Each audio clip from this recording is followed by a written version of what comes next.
কামদুনির প্রতিবাদীদের ঢুকতে দেওয়া হলো না সন্দেশখালীতে। বিজেপির রাজ্য প্রতিনিধির পাশাপাশি কামদুনির প্রতিবাদী টুম্পা ও মৌসুমীকে সন্দেশখালীতে যেতে আটকানো হলো। কামদুনির প্রতিবাদী দুই মুখ টুম্পা কয়াল ও মৌসুমী কয়াল সন্দেশখালী পরিদর্শনে যাচ্ছিলেন। 144 ধারা জারি থাকায় তারা এলাকায় ঢুকতে পারলেন না, অর্থাৎ তাদেরকে সন্দেশখালী যাওয়ার আগেই আটকে দেওয়া হলো। 3 ঘন্টা পর কামদুনির প্রতিবাদী মৌসুমী কয়াল ও টুম্পা কয়াল সন্দেশখালী লস্করপাড়া থেকে ফিরে গেলেন।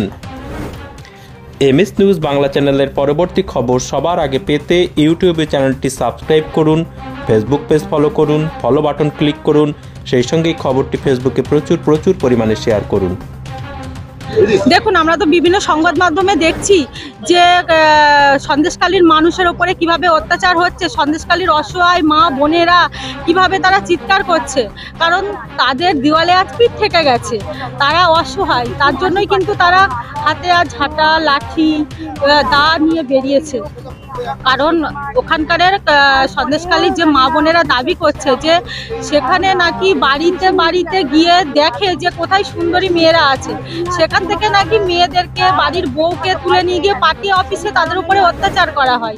আমরা কোন রাজ্যে বাস করছি, কোন রাজ্যে, কোন দেশে, কোন রাজ্যে এরকম পার্টি অফিস আছে যে যেখানে মহিলাদের উপরে অত্যাচার করা হয়, সুন্দরী দেখে সেখানে তুলে নিয়ে গিয়ে? তো আমরা দ্বিতীয় কোনো সন্দেশখালী বা দ্বিতীয় কোনো কামদুনির মডেল আমরা রাজ্যে হতে দিতে পারবো না। আমরা সন্দেশখালীর মা বোনেদের পাশে আছি। আর এই সন্দেশখালীর মা বোনেরা আমাদের সকাল থেকে ফোন করেছে যে তাদের পরিবারের ছেলেদেরকে অ্যারেস্ট করা হয়েছে, তারা অসহায়, তারা গরিব মানুষ, সেই সমস্ত মানুষগুলো সংসার চলছে না, সেই পরিবারের ছেলেরা যদি জেলে থাকে সংসারটা চলবে কি করে? তো তাদের তো জামিনের ব্যবস্থা করতে হবে। তো আমরা সাধারণত তাদের জামিনের ব্যবস্থা করানোর জন্যই আমরা ওই মা বোনেদের কাছে যাচ্ছিলাম। তো রীতিমতো পুলিশ এখানে আমাদেরকে আটকে দিয়েছে। তো ওদের কাছে কিন্তু, পুলিশের কাছে কিন্তু কোনো লিখিত অভিযোগ নেই, কারণ আমি যতটুকু জানি আইন সম্পর্কে যে 144 ধারা হলে সেখানে 5 জন 6 জন জমায়েত হতে পারবে না বা ঢুকতে পারবে না, কিন্তু 2 জন সাধারণত যেতে পারে কথা বলার জন্য, কিন্তু আমাদের সেই 2 জনকেই আটকে দেওয়া হলো।